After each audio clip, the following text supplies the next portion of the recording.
of flax and linen actually parallel human civilization, so it's very interesting. The uses, the flax uses, cultivation, how we grow it, how we sow it, how we harvest it, and a little bit on the flax fiber processing. There's actually two branches of this for the most part. It's we still grow flax in Canada, but most of it, or I would say 99.9% of it is for seed and for the seed side of it. What we're going to focus our time on today is the fiber side and how it relates to the textile industry. All right. So that is that picture there. There's going to be some pictures as we kind of go along too. With each slide, and then at the end we've got some pictures that we'll spend some time kind of going through, and then got some items here that as we go we'll talk a little bit about them. And I might at some point, John, get you to help me out with maybe the hackles there and bring them up in the discussion. So what is flax? Two types. Fiber flax, cultivated to produce a longer stem, and is harvested for the fiber in the stem. And then there's oil. So this is actually fiber flax here. So it grows, 3 feet to 4 feet tall, and its energy, I guess you would say, is put into the production of the fiber as opposed to many seeds. The oilseed flax does not grow as tall, but produces more seeds. Seeds are roughly 60% oil, we know them as linseed oil. So the oil is pressed out of the seeds, and that's really the flax that's grown in Canada is for the seed. I got some seeds up here you can take a look at, but they're just little brown seeds, and they're quite heavy actually. The uses, there's so many uses that I won't get into the uses, all of the uses, no way. We'll just touch on a few as we kind of go through here. And then, like I say, at any time you can ask a question. That might be the only way to get me to stop talking is if you ask some questions. It might be the only way we'll get out of here for supper.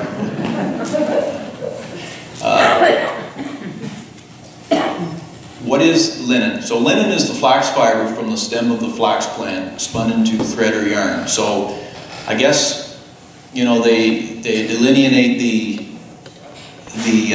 difference between flax and linen once it's spun. So there's when we'll talk a little bit about processing, but buried in these stems are a ring of, and I actually don't have a picture of it, but if you can picture a straw, a hollow straw, and there's little bunches of fibers all the way around that straw, and that's what we have here. And so once that is spun into a thread, it's known as linen. So that's some linen there. When it's still in what they call the strict form or the fiber form, it is still considered flax, I guess. So,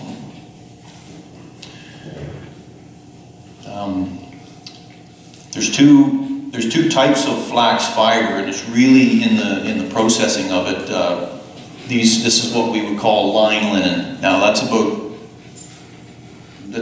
16 to 18 inches in length. It's just doubled up. So historically they would wrap them into quarter-pound bundles to keep the fibers from tangling. What's combed out is I think we got a picture of the processing here coming up, but is known as tow fiber, T-O-W, and it's shorter fibers. If you pulled on that, you'll see that they could be 7 inches, could be 8 inches, but down to even 2 and 3 inches long, and it's still usable. It's just used for coarser fabrics and tow ropes. Interestingly enough, I guess I don't want to get ahead of the slides here, but I guess when when you go through history and you think about fabrics, generally speaking, the northern hemisphere is more suited for growing flax. As you go further south, that's when you get into cottons being more predominant. Now there's other fibers as well, but I would say the two big ones historically were linen and cotton in terms of that type of fiber. Of course, wool was always a staple as well. So that's why, our area, we would know, if you go back far enough, we would know more, we would have more on the history of flax and flax fibers, just due to the nature of the weather and our weather patterns. We don't have enough heat units per year to really grow the cotton. Flax was first cultivated thousands of years ago. It parallels human civilization. During Bible times, there was two fibers, linen and wool, and that's what, old texts, that's what they speak of, is linen and wool, and the blending of them, and in some cases, laws against not blending of them,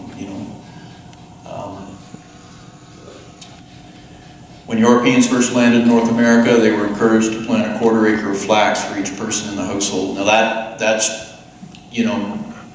give or take some square footage, but that was actually true right down into, the northern part of the states, Pennsylvania and other places where, in order to sustain a household, there were certain things you needed, and one of the things was you needed cloth, you needed clothes, and you needed, table linens, toweling, that sort of thing, and we just didn't go down to the store and buy some. If you needed it, you grew it and you processed it. So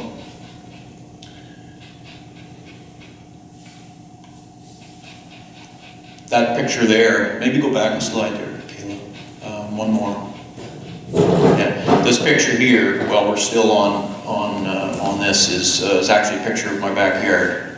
Now the camera's up close, so I don't have 10 acres of flax growing, but about 500 or 1,000 square feet. So say from here to the wall square, or even less than that, is all you can really do, and manually do it in your spare time. It takes a bit of work. So it's a comfortable amount.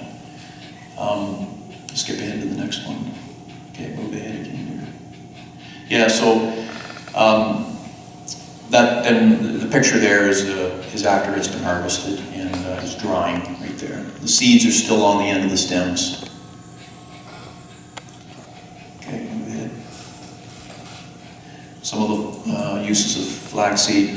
Seeds are crushed for oil. Linseed oil is used for wood finishing, so you've probably seen in the hardware store boiled linseed oil. Well, I don't believe it's actually boiled. All it means is there's drying agents added to the oil to cause it to dry. In other words, otherwise it would take a long time to dry if you're finishing a piece of furniture or tabletop. And everybody knows nowadays we don't have time to wait. We gotta move on. So there's drying agents added to it. An additive for glazing putty, glazing around, window sashes, which we don't do a lot of now, but when you do, you can still buy it at Ken's glazing putty. Sometimes the linseed oil's been, changed for other types of oils, but historically it was linseed oil.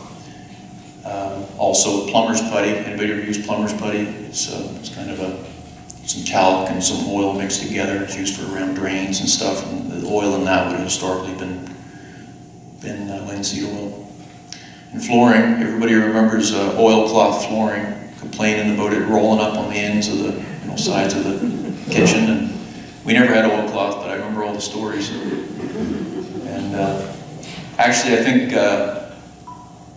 linoleum is actually a brand.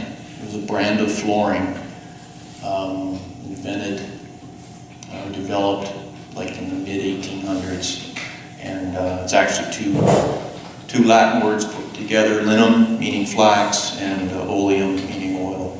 And it took off, and then I think there was probably some knockoff brands, oil, it was just called oilcloth. But the true linoleum was a particular brand. Fiber flax, so talking about the actual fiber, so clothing, and in modern uses is fiber in molded product, you know, automobile dashes and flooring, house furnishings. It's always been, you know, a staple in house furnishings as wool has been.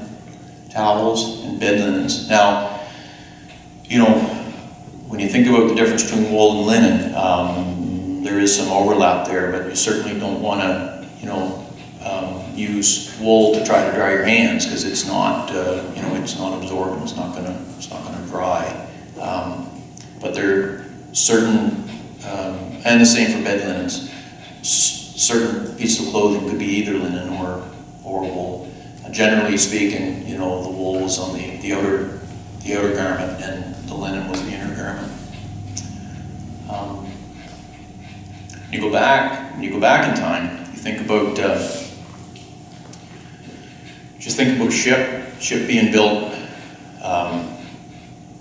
you know, in the big ports, and you know, in Britain in the 1700s. I mean, you know, how many sails did they have, them big square riggers? And I think, you know, one of the statistics I heard, any of these statistics I give, feel free to check them, and if I'm wrong, get a hold of Richard. Richard will call me and say, hey, you're wrong, right? So,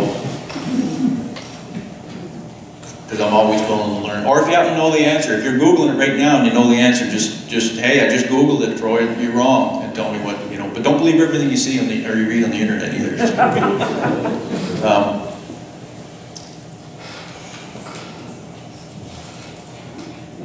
Growing up, we didn't have the internet. I mean, and neither did a lot of you folks. But we always had that person in the community that kind of knew everything. You know? We had Uncle Don Long. Some of you may know Don. And he just, I know as a kid, like, he just seemed to have the answers. And looking back, I guess, you know, there was a time when I was asking him questions. I think I'd have to do the math, but he was probably younger than I am right now. And if I was born, you know, 50 years earlier, I could be the internet, you know, the community internet. So back to the ship. So you can imagine now, one of these big ships, having to get them sails. I think there's like 30 sails, 30 usable sails, or sails in use on some of them big square riggers. Probably some had less, some had more. And if you can imagine, you're on a voyage loaded, and you know you need spares, and so you would have upwards to 20 spare sails. So you could have a payload of 50 sails. Now these sails would, I mean, each sail, it's hard to imagine the size of these ships, but I mean they would take up this room if you rolled them out, right? And I think the spec I heard was it took 200 acres of flax to, you know, to grow to make the linen for a square rig ship, and that's just been shipped. And the ships come out of, you know, especially when, you know, Britain was building its fleet. You can just imagine the spinning and the weaving and the growing, and just mind-boggling, really. Flax cultivation. So it's actually not a grain. It's not a grain. It's technically speaking. Now, if my brother-in-law was here, he's actually a doctor in botany. So I hope he doesn't see this. Hope he doesn't see this film. But he would say that it's really considered, technically it's a berry, but you plant it by broadcasting it or grain, or drilling it in like you would wheat or oats. About half an inch, approximately 75 seeds per square foot. I think it's around 110 pounds per acre. I've never planted that much, but I do the backwards math, and I think for like 1,000 square feet, I put on a couple pounds or something like that.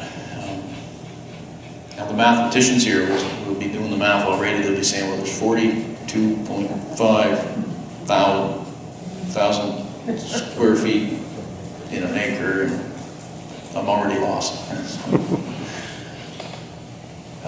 Yeah, they're right there, 2 pounds per 1,000 square feet. I think it's actually less than that, but you always put on extra. You know, it's like pepper on your potatoes. Harvesting. So flax stems are actually grubbed from the ground, and they're pulled, not cut, and then allowed to dry. So if you've seen, you know, grain stubble, you know, there's always 2 to 3 inches of stubble sticking up, unless you've got a rocky field, in which case, you know, they'll raise the head up a little bit higher so they don't hit any rocks. And you know, in the case of the fiber going right to the root, you could lose, you know, 4 inches of fiber. So it's actually pulled. There's actually 2 reasons why it's pulled. The main reason is when you're drying it, and then the next step is retting it, which we'll talk about here in a little bit. You don't want any open, I would say, open wounds on the stem. You want it all closed up still. You want it to dry and ret. Ret is a German word for rot. And what you're doing is rotting the bark off of the outer stem so that you free up the fibers.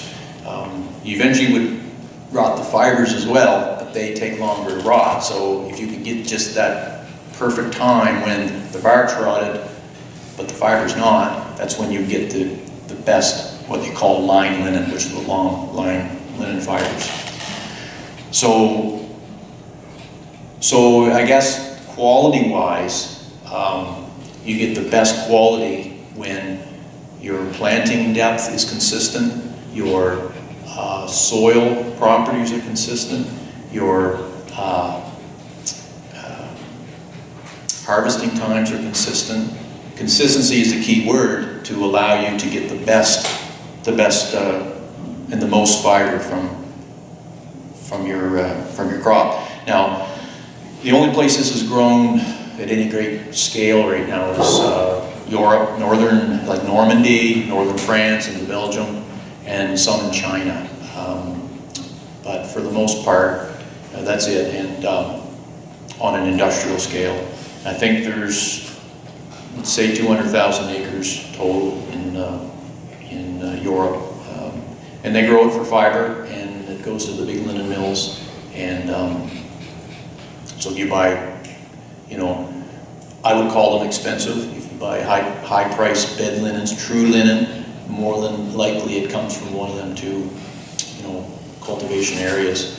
And consistency, when you look at them fields, every plant, I mean, you could run a laser almost on the top of them plants, and they're pretty even. You don't get like my crop where I got a short fella and then a tall one, and you know, and I think they rotate every 6 or 7 years, so they only grow flax on the field once every 6 or 7 years. Flax will take a lot of certain types of nutrients out of the soil, so you have to kind of. We got a question. Yes. Growing season, how long? Yeah. So the growing season for fiber is the early settlers would use 90 or 100 days, and the reason why they would use that is because they not only wanted the fiber, but they had to reclaim seed as well. There's a balance. If you want to get the most seed, then you would let it go. You would let it ripen. You let it whiten, and your seeds fully develop, and they'll actually rattle. In fact, you let them seeds ripen, and you wave your hand over it. It's just like many tiny little baby rattles. You can hear them rattling in the wind. You know that it's ready for seed harvest. But the problem with that is your fiber has already reached its best quality, and it's starting to go the other way. So it's starting to get coarser, bigger. Now you can still use it for ropes and that sort of thing, but it's lost its fineness for toweling and fine linens. If you were after fine linens, you would harvest it before the seeds fully develop, and you would lose your ability to. But so the early settlers, they would have tried to kind of cut it down the middle and get the most seeds they could, but the best fiber they could, and kind of balance it out that way. So great question. Thanks. And it's pretty much right on 90 days. I mean, you know, at 60 days it starts to flower, and at 90 days your seeds are starting to rattle. And it doesn't seem that rain, less rain, more sun. It just seems to be timed just perfect. And you could leave it there longer, but it doesn't grow any taller, it doesn't get any better. It's time to harvest.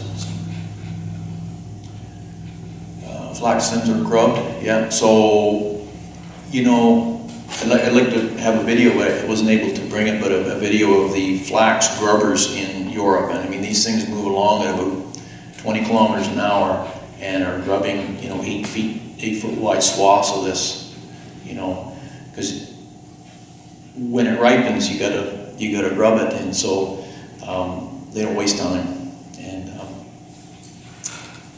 seed harvesting, seeds are rippled, removed from the stalk, and then threshed out like grain. Yeah, although flax is not a grain. So yeah, it just, I got some up here you can look at after, but it just looks like it would, if you had oats threshed out, you were threshing out oats, you'd have your seeds and you'd have threshings, and you could winnow it out in the wind, use a seed cleaner, so it would really look the same. What you have going for you with flax is its specific gravity is quite high, so it will tend to fall down to the bottom. You get a real difference between the chaff being really light and the seeds being really heavy. So you're any seed cleaner will work. I got an old seed cleaner at home, and I just poured it in. I didn't even turn the crank, and clean flax seeds were coming to the bottom. The chaff was kind of blowing in the wind, and so it's really lends itself to that. Fiber harvesting, so moving along here, fiber harvesting, stems must be redded, meaning the outside bark is allowed to rot. That can either be dew redded or water redded. So that is redded flax. So really what happens is when you pull it, and you kind of would bend it like you would a stem of timothy or you know, a stalk of oats, oat straw. It's still green, so it's bendable, it's pliable. You can see the fibers, but you really can't get at them because, you know, everything is sort of still glued together. You have to lay it out. In Europe, modern day, how they do it is they lay it out in big long windrows and try to, along with consistency being important, it's important not to tangle your stems up. Starting from the time that you pull them from the ground, they got to stay uniform, because everything you do from then on, any tangles, is just going to decrease the ability to extract the fiber. So laid out in very neat rows. And depending on the weather, I think Northern Europe has, you know, optimal conditions for redding. You want a little bit of dew at night, and you want drying sun in the day. If you get it too dry all the time, you don't get the water at night, so you don't have the microorganisms working to kind of break down them stems. So Europe is very well suited. Certain places in Canada are very well suited.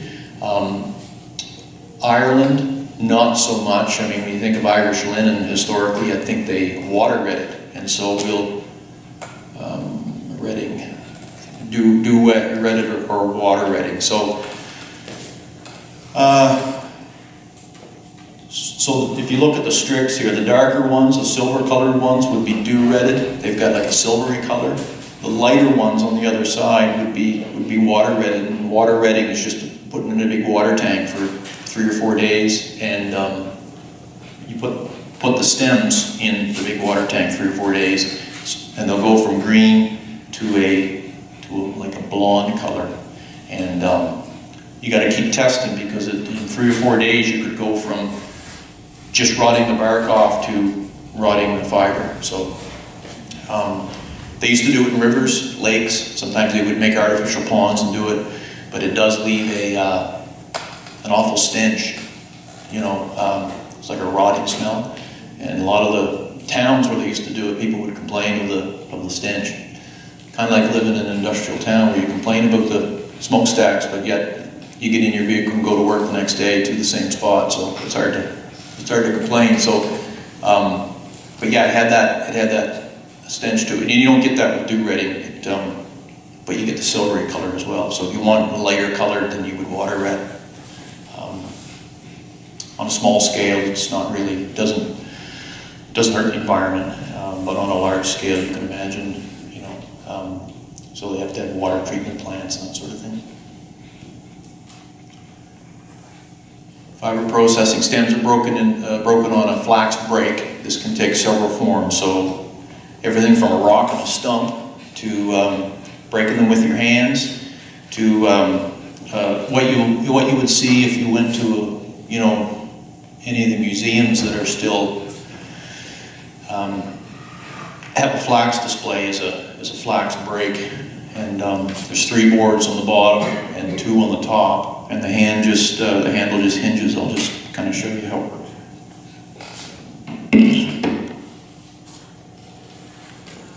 Set that up. A lot of them would have its on their own stand. I think John was speaking to that earlier, and you would just draw your stems through and just keep breaking them, and then they would just become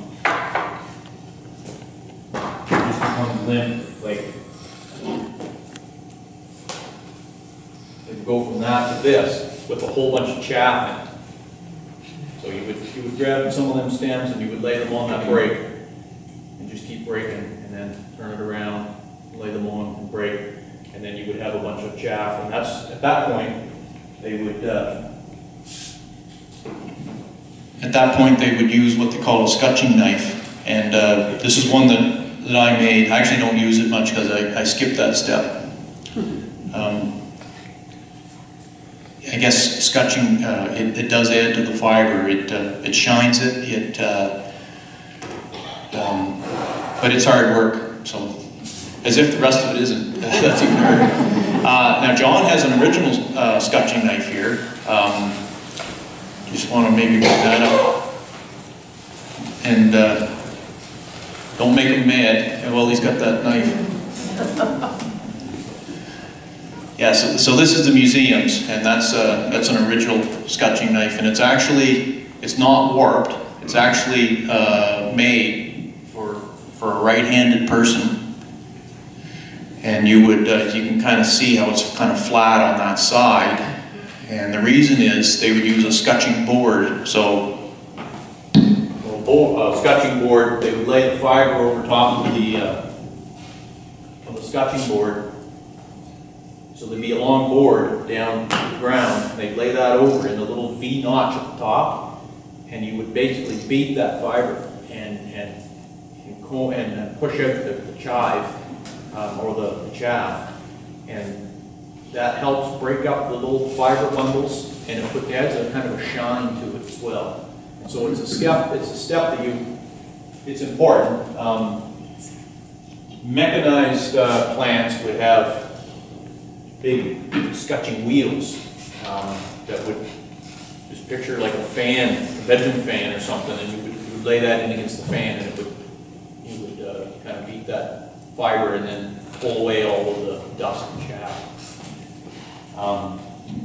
Once that process is done, then it's what we would call, we would do what we call hackle it. So there's an interesting sort of history behind the word hackle. It's actually synonymous with heckle, and you know, years ago, I forget the town in Scotland where it originated, but you can imagine making linen for ships, other things, that you would have a crew of people hitting this linen and flax and then combing out the fibers. And so what John has here is a comb called a hackle, and it looks like a medieval torture device. And you would draw the fibers over the hackle to up just halfway on the strick, and then you would turn around and do the other side, holding it tight so that you don't pull fibers out and lose fibers. Now, you will lose fibers. These fibers will turn out to be the toe fibers that'll stay on the hackle, and you pull them and leave them aside. Then there would be medium and fine, and you you might go to the fine one for some things, but you wouldn't have to. If you're making, you know, coarse, you know, grain sacks, then you wouldn't need to go that fine. Depends on how fine you're spinning. So yeah, so, you know, the town in Scotland, you know, so they would have, you know, before the mechanized factory, they would have a group of people, and they would be hired, and they would be hackling flax. Somebody would come in and read the newspaper, and I mean, I don't know how many work in a place where there's a lunchroom. You know, you got a bunch of people, and I know, you know, the women might say, "Oh, that happens where the men work," but I can tell you, my wife's a nurse, and the nurses are worse than the men. So somebody would read the newspaper, and the rest of them would just make comments. You know, "Oh, that's stupid. Never heard tell of that. They don't know what they're doing. Oh, that's awesome," or "That's great," you know. And so you would call, since they were hecklers, we now know them as hecklers.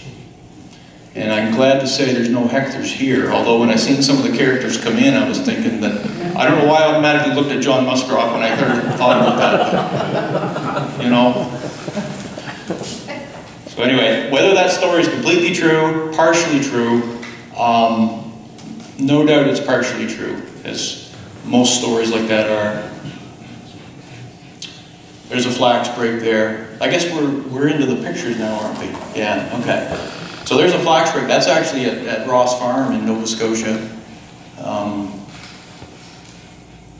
Maybe right now I just want to clarify a couple things. The announcement said that I was the only person growing linen in Kings County and making things. It's actually, I know of another person that actually contacted them last night and asked their permission to you know, talk about them. And it's Emily McCumber. She's, I think where she grows her flax is actually on the Kingston Peninsula. She lives in St. John, and she is like I don't even know anything about her compared to her. Like, she's a master weaver. She's won awards. She weaves all kinds of fiber, and part of what she does is she does experiment with flax and linen. But her online business is Spinner Weaver, and so if you get a chance, take a look at her products. She runs a store in St. John. Good Vibrations is the name of it. So some of you may have been there. Some of you may know her. But anyway, she does awesome work. It's like you know, like I play guitar, but if like Ricky Skaggs come in and said, "I heard you play guitar," I'd say, "No, I don't know where you got that information." So it's kind of like that. Like if she was here, like I'd say, yeah, I'd just pack my stuff up and go. So if you like making messes, this is the business to get into. So that's the garage floor, and so there's fiber, there's chaff, and I'm still standing in front of you folks, I'm so sorry. Now in front of I'm always in the way. Yeah, and bark and seeds, and you know, after cleaning up and you sweep it out, I actually, my driveway's paved now because my brother got tired of coming down and parking his nice clean truck on a dirt driveway. So he said, "I'm coming down to pave your driveway one day." And I said, "Boy, that's great." I did have to pay, although he probably cut me a deal, no doubt. So I guess where I was going is I don't sweep my garage in my driveway anymore. However, interesting, you know, some of the wind caught this, and I never thought any more of it, and you know, I cleaned the garage up. And the good thing about this is it's all biodegradable, so I just put it in the compost pile, you know, the remains of all this. And I come home from work one day, and there was flax plants growing right where the crack of the concrete and the asphalt meet. Now, you know, I don't know if you guys are like me, but I have trouble growing grass on my lawn, but yet you can, it seems to grow You know, did you ever try to grow a tree on your lawn and you just, you call the experts and you put, you know, the plant food on it and you keep deer away from it. And then you'll take a walk through the woods and you'll see this tree growing and the roots are like wrapped around a big boulder. And I don't know why that sort of thing happens, but maybe it just happened to me. Processed flax fiber, yeah. So that's some of the stuff we have here. And that's some thread, some spun. It's technically called yarn. I did an experiment last winter where I bleached with chlorine bleach, which I'm never ever going to do again. It does weaken the fiber. There's other ways of bleaching. There's other things you can use to bleach, but so the white towels were bleached. Actually, once they were into Taliform, they were fine, but normally on your weaving, you know, on a towel you might have 600 some threads across the loom, and it might have 4 break of the silver threads. Dew-retted, natural colored linen. You might have 4 or 5 break. They're upwards to 100 of them broke. So it was a test of your patience. Nobody was getting hurt, so we just kept at it. Something I would, full disclosure, one of these is a linen towel from Paris. My wife picked up a couple years ago when she was there on a trip. I just kind of want to put it here as just to compare. This is actually cotton, so if you want to, after we're done, you can come up around and take a look, and that's actually cotton. And I just got it here just to kind of show the difference in them. But the rest are some of the samples of stuff I say we, my wife doesn't have much to do with it. She does weave, but she uses cotton. So that's one of the towels there to make the one I give Mom, I think, one year.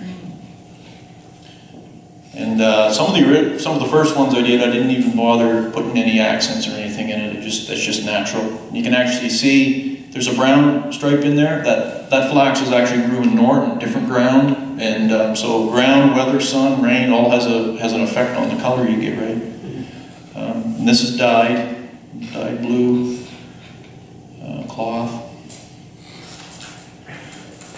Anyway, yeah, some of the towels. Somebody wanted to buy one, and I said I can't afford to sell it. I said, you do the math, it would probably be about $1,500 a towel. That's at minimum wage. Yeah. That it? Okay. Some of the stuff we have up here is some of it's for weaving, just to kind of show. Anybody ever tell of a linen tester? So that's a linen tester there. It's just a little spyglass they used to lay on the linen, and they would count picks or count threads per inch. We got a question right back here. Yes, we were talking about money a few minutes ago. I understand that people were taxed on the amount of linen that they kept in their farmhouses. Was that because they were supposed to sell all the linen that they produced to the government to make sales and things like that? I'm thinking about 1830. But do you know anything about how flax really fit into the economy of the community? Yeah, I have heard that, and I guess high-level answer is I don't know, but I'm assuming a couple things.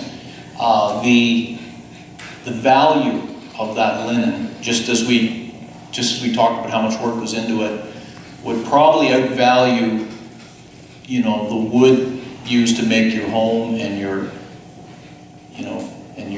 furniture. Back in Ireland, they actually hired people to be linen watchers when they were bleaching linen on the bleaching greens. They would when it come off the loom, they would roll it out, and they would actually hire security to watch that linen. It was of such value. So I'm assuming that it's part of the value of it. Now they tax our home, where our homes are taxed, that's one of the most valuable things we have.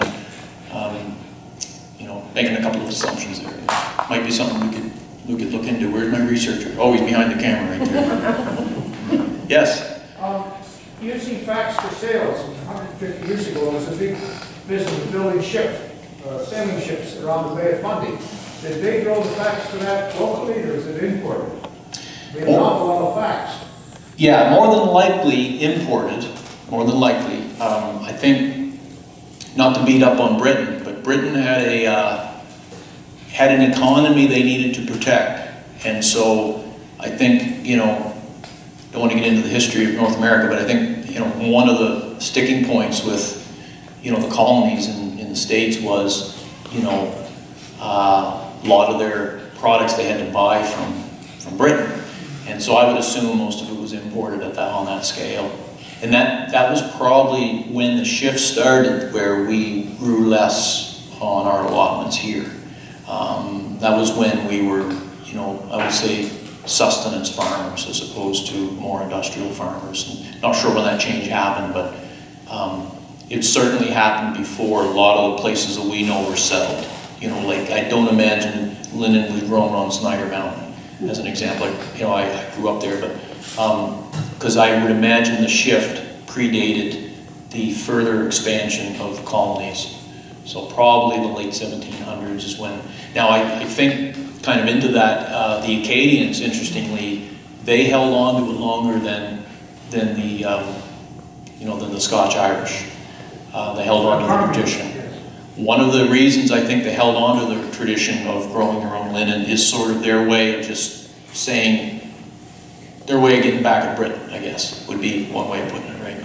So if you go to the, and that's actually one of the first times I've ever seen it. I was fascinated. We were at the Acadian Museum. You know, we went as kids, and then we went back a few years later, and that's one of the my first exposure to it. So I don't know if that answers your question, but that's what I believe. Yeah, just